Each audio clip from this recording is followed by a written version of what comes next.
Good afternoon, everyone. Welcome to the BFF podcast. I'm so excited about today's episode brought to you by RMK Productions. I am your co-host, Crystal. And I'm Kyeesha. And on today's episode, we have a guest. We are so excited to talk to him. We're going to be talking about dating. His name is Xavier, and he's going to be dropping some major gems for us ladies. So, good afternoon. Hey. Hi. Hey. How you all doing today? Good. Glad to have you. Thank you. I'm honored to be here. So, this is a juicy one. Why is dating so difficult after 40? Men or women's point of view? Well, we have your company. So yeah, we had our opinion last week. So this week it's all about the men's and their opinion on dating. I think it depends on the woman's history and past. I think it depends on the man's history and past. And it's just kind of finding somebody you can mesh with. And I think that's the hardest part. Kind of like finding luggage you're happy carrying because everybody has it. And I think that's the hardest part. Now, let me ask you this. So I totally agree with that because like Erykah Badu said all those many years ago, bag lady, you gonna hurt yourself dragging all those bags like that. Like, I mean, come on. So that's so poetic. But men and women both have baggage. However, there are ways to go through your baggage and try to unpack some of that stuff. But do you think that a lot of people just don't try to unpack their stuff? I think it's a catch-22 for men because society tells us we have to be strong, especially Black men. If you show too much weakness, a woman thinks you're soft. If you're too strong, she thinks you're arrogant and an asshole. So you have to find a medium. But for men to unpack their baggage, that's not normal for us. We're not allowed to do that often, even from a kid.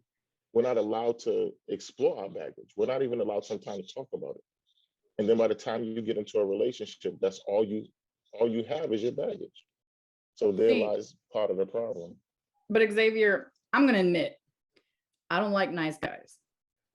I like them rough. I do. Inside the bedroom and out. Throw my legs up in the air. Pull my hair. Call me, honey, listen. Wait, call you what? I was about to say something, but I was like, no, let me pause that. But I will actually say what I was gonna say. So I'm not offended if my man in conversation calls me a bitch. I'm not offended as long as it's not coming from a malicious place and he's not calling it, it's more as a term of endearment, right? I can take that. Like if he says to you, you're that bitch. I'm good. That's different than him saying, you crazy bitch. Correct. Gotcha. If he introduces you as that's my bitch, I'm okay with that too. Okay. All right. I'm okay with that. I don't like it soft. I don't like my man soft. I like a man's man. That's straightforward, tells me what he wants. I'm not trying to play no games. I'm not trying to be petty, not trying to guess what you want. You need to just tell me. Just tell me what you want. Use your words. Like little kids, use your words.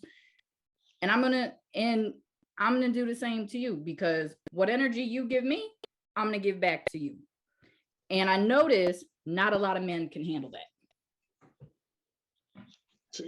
So what I just heard is a complete contradiction than what I'm used to hearing.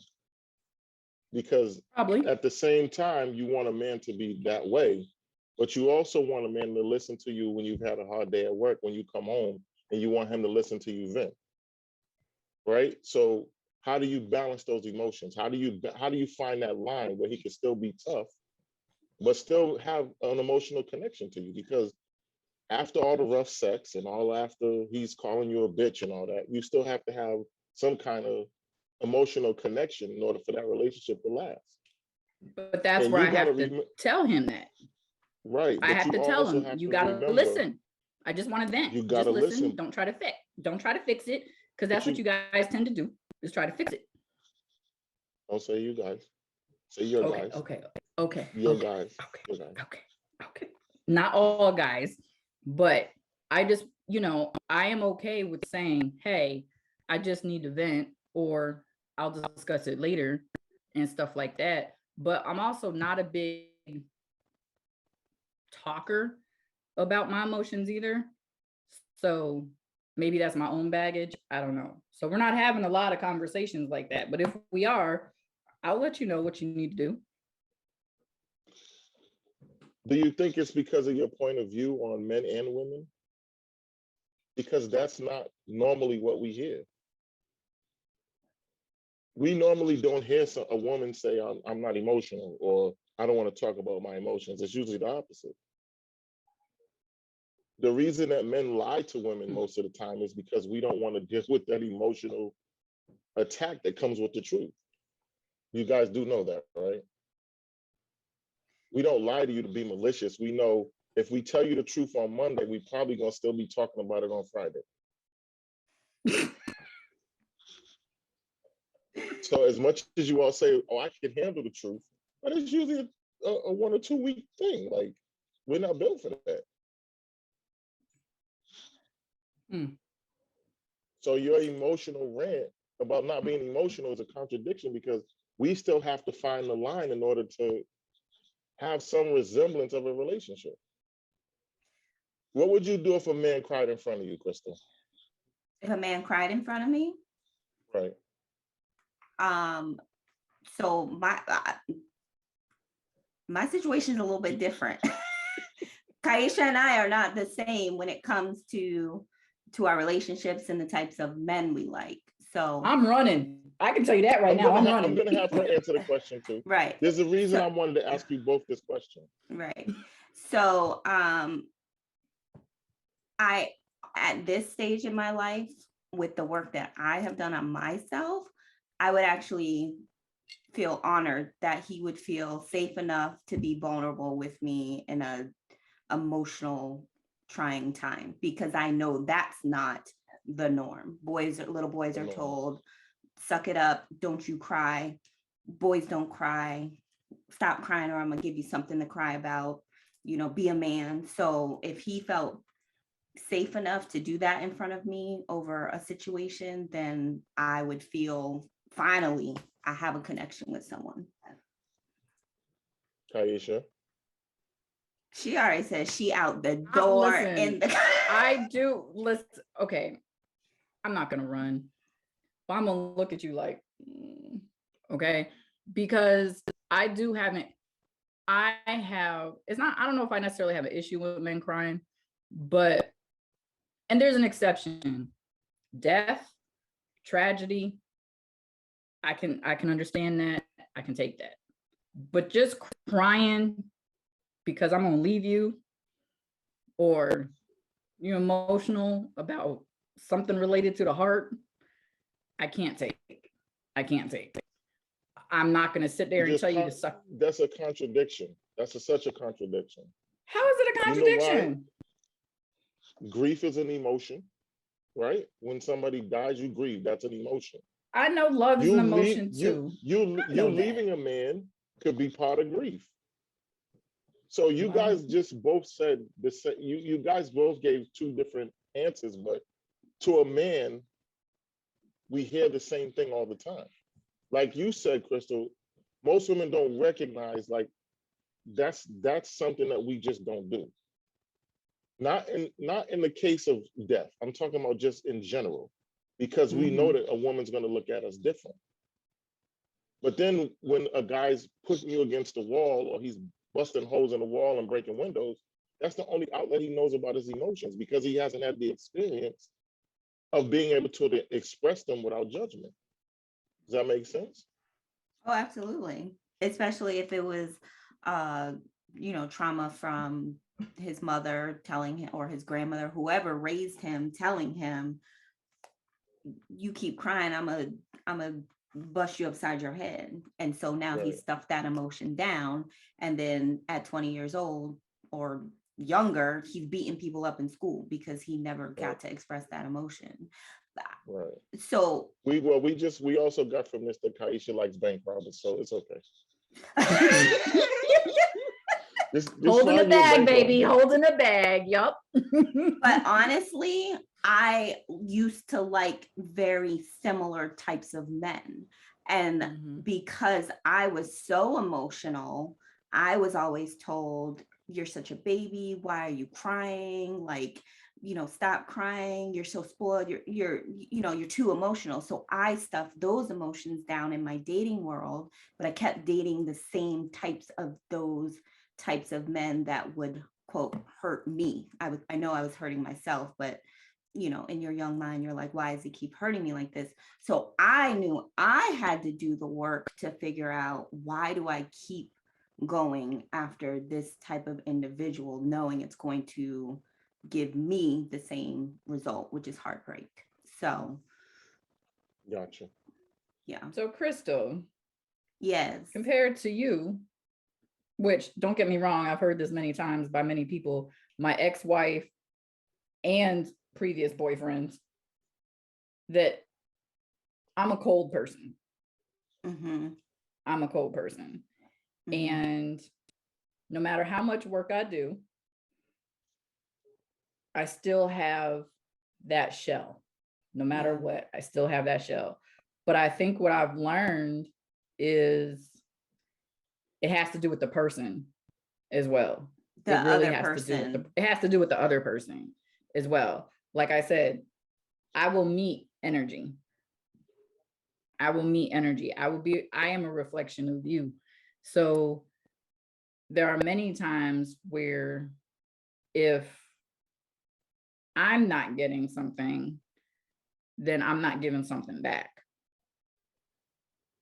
So is that fair? Not necessarily, but I've learned that tends to be what happens. But I know I'm a cold person. I don't know what it is.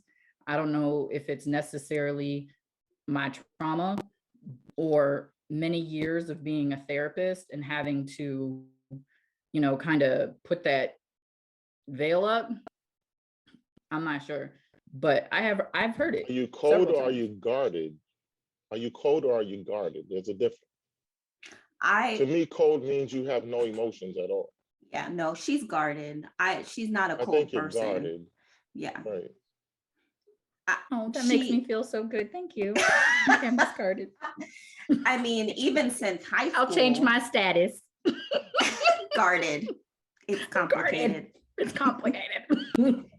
No, even since high school, though, she's very confident. She's a very strong individual, but she does have an outer shell that you do have to crack in order to see the parts of her that she will let you see. And so I think we all do that as individuals, especially if you've been hurt. And let's face it, we've all been hurt in some way, shape, or form. We all have some type of fence, gate, whatever, that we don't want the entire world to come in and, devastate. So. Do I get to ask questions? Absolutely. I got a question. Okay. So for a long time, I'm sure we all heard that you can tell which woman has had daddy issues, right? Yes. That's like a common thing. You can tell if a woman has daddy issues, right? How come you all can't tell when a man has mommy issues? Oh, I can now. I couldn't in the past, but I can now. Yeah. I think women don't realize, I think society in general doesn't realize the first woman we love is our mother. We learn to love other women through our mothers. So if your relationship with your mother is not A1, your relationship with every other woman is not going to be A1. And if your relationship with your mother is borderline inappropriate, and I say this cautiously because some people may be like, well, in my culture, that's not inappropriate. But there are some things that are inappropriate for a mother and son relationship wise in adulthood that you would be like, what the fuck is going on? So I think if you don't recognize that quickly enough and see like his mom is always going to be first, no matter what. If she calls you trash, you're going to be trash because they have some type of toxic bond. I'm talking about toxicity here. I'm not talking Right. about loving your mother and your mother loving you back. But it also goes deeper than that, because I was raised by my grandmother.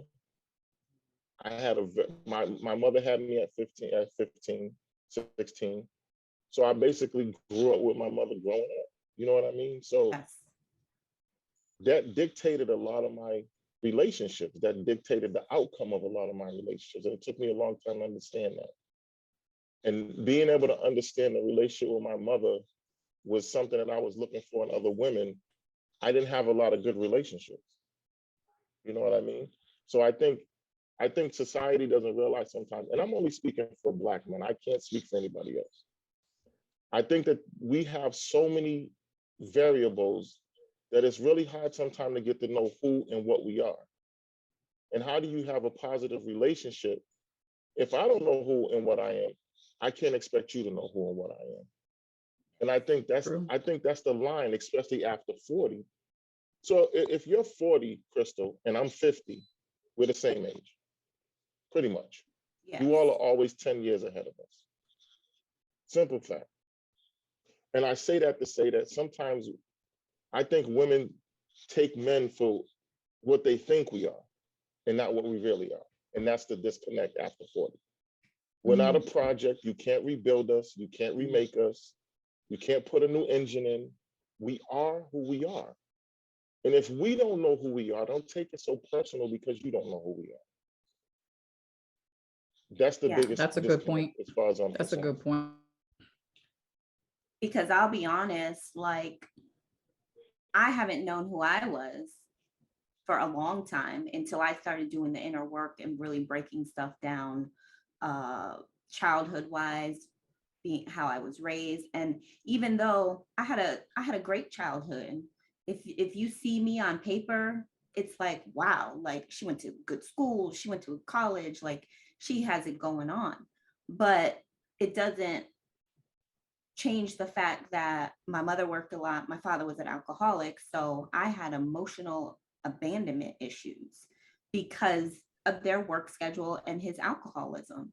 So it may seem like things were great and roses, but developmentally I was lacking something, and I kept bringing that into my friendships and relationships, and the pattern just kept repeating until I finally said, okay, like I can't do this. I can't keep getting with these men who abandon me, or these men who, you know, are alcoholics, or who verbally assault me when they're, you know, drunk. It was a pattern from childhood that I was repeating. So I had to go back to my childhood in a sense and reconnect with who I actually was even as a child, because I had grown up in this society that had placed all these bags on top of me, essentially. And I had to go through all the luggage and get them off. I'm still doing it. It's a lifetime journey, but I don't think a lot of people even realize that. So, but when we get to our certain age, do we have the patience to be with someone who maybe hasn't done the work, doesn't really know themselves? Do we have the patience to be in a relationship with someone like that at our age? At this age, you should have patience by now. You should fully understand what patience is about. But patience is a double-edged sword, because you can be patient with somebody to the point where you're hurting yourself, where you know you should have got out that relationship a year ago, 2 years ago, 3 years ago. But for the sake of saying that you're being patient, you got to also be aware of what's going on. You know what I mean? At this age, you Mhm. should have a pretty good idea of what you want. But if you haven't self-reflected in any kind of way, there's not going to be a chance. And I think from my point of view, I think sometimes women, you all take things that we do to ourselves as we're doing it to you. And it's really not like that. A man doesn't necessarily cheat on you. He cheats on the relationship. He's still trying to search for what makes him feel better. Most of the time it has nothing to do with you guys. It really, really doesn't. It's not that the other woman is more attractive or he likes her more. She may just fulfill something in him that he needs to feel good about at that time. I'll agree with that. And you all Yeah. take it to heart. And then I mean, I'm not saying it's right in any form or fashion. Don't get me wrong. I'm just trying to say that most of the time it's not personal. And I think it's hard for a man to say to a woman, it really has nothing to do with you, because then we're admitting our own shit. It's just easier for us to blame you or to let you think it's you, because if we have to deal with our own shit, then we may not like what our shit is. If that Can I makes ask? But I think Can I? that's what Go I was ahead. talking about. Go ahead. No, go ahead, Kristen. So I just want to ask a follow-up question on that, because I've always heard that most men, they don't cheat emotionally. It's usually a physical, like, I just needed to get that out type thing. So if you're saying that it usually has nothing to do with us, it's usually something lacking in the relationship, but at the same time, it's usually not an emotional connection he has with this woman that he cheats with. What is the missing piece in the relationship?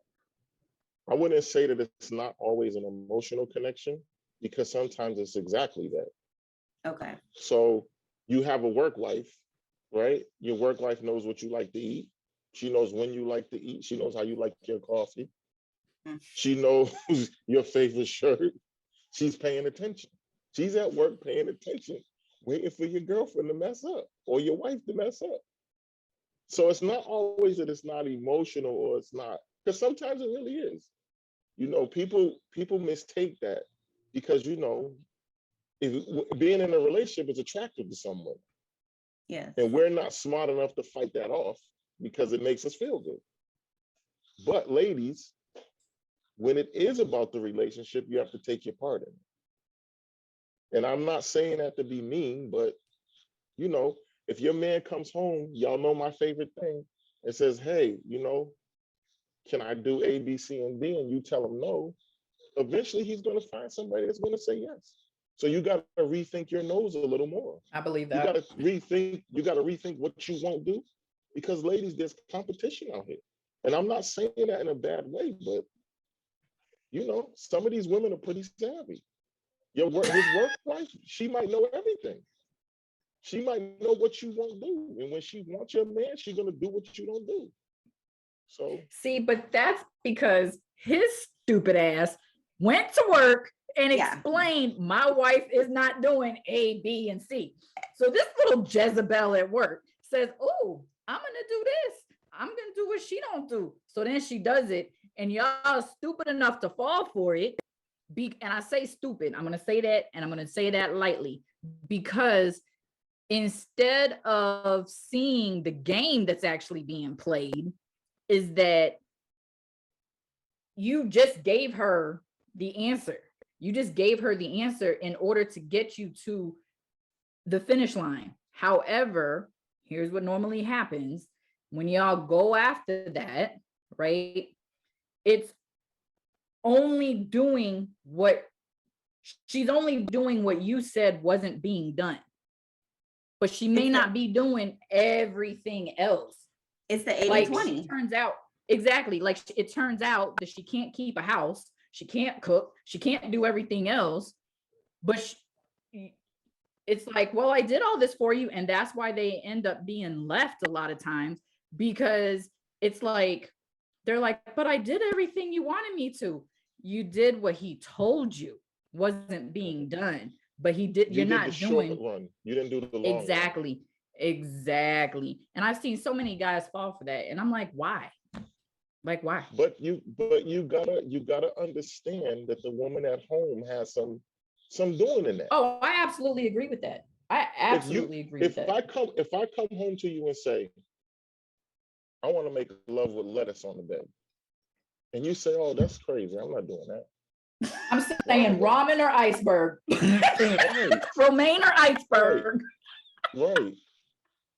Because in a relationship, if you really love that person, within boundaries, I'm saying, there really shouldn't be anything that's has a no to it. If you really want to be with that person, You're not having sex on the lettuce. You're not having sex I'm thinking, I've got so many thoughts running through my head right now. I'm I'm like, thinking like, what type of dressing? What type of dressing are we using? well, no. Exactly. Well, no, here's what I'm thinking. I'm thinking, okay, like it's not a no. However, I think a lot of men forget we have an innie, y'all have an outie. So stuff can get into our stuff and cause mass destruction. Okay. So That's very true. I'm like, okay. Look at my face, Crystal. Look at my face, Crystal. Listen to me. Listen to me. That's true. When I tell you. Hypothetical. It was hypothetical. I know, but listen. But she raises a good point. She does raise a good point because I've run into this several times. Okay. You're not putting tuna anywhere near my cooch because if it goes inside. I said within reason. But that may be within but you also, reason, but some people. And you also said that because you're contradicting yourself. You also said that what I won't do, somebody else will. So if work wife is like, ooh, does he want star kissed or whatever? I don't even know the names of the tuna, but does he want chicken of the sea or what? Okay, let's keep it in context.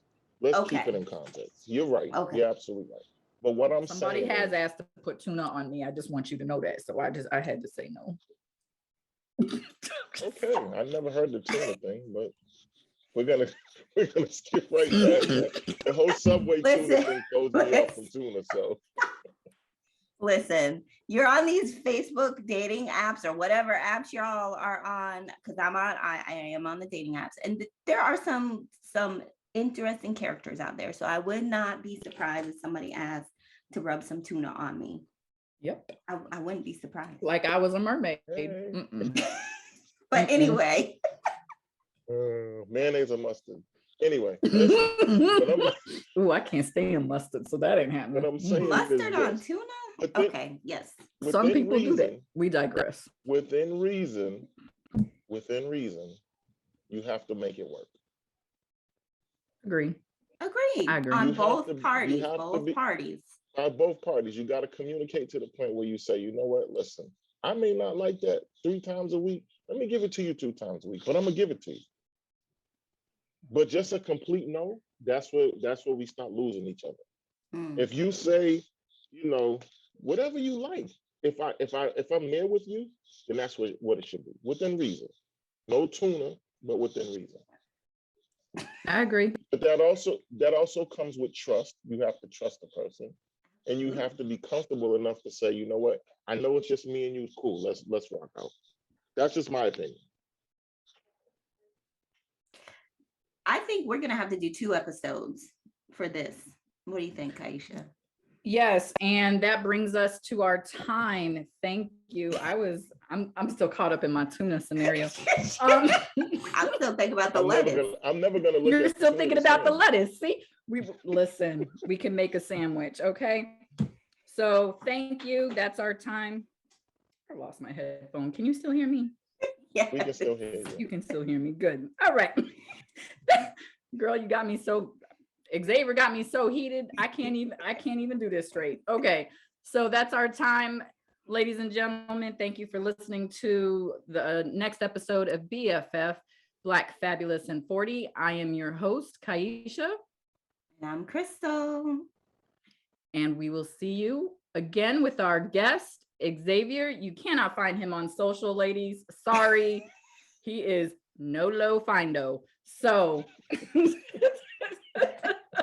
join us next week, and thank you and have a good one.